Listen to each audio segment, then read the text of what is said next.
বিকালে হালকা নাস্তার জন্য লুডুস ভেজে নেব।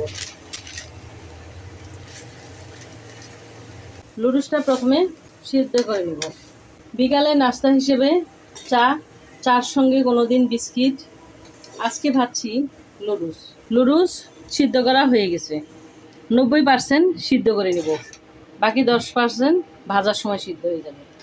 আমার লুডুস সিদ্ধ হয়ে গেছে। নামানোর পর ঠান্ডা পানি দিয়ে লুডুসটা ভালো করে ধুয়ে নিতে হবে।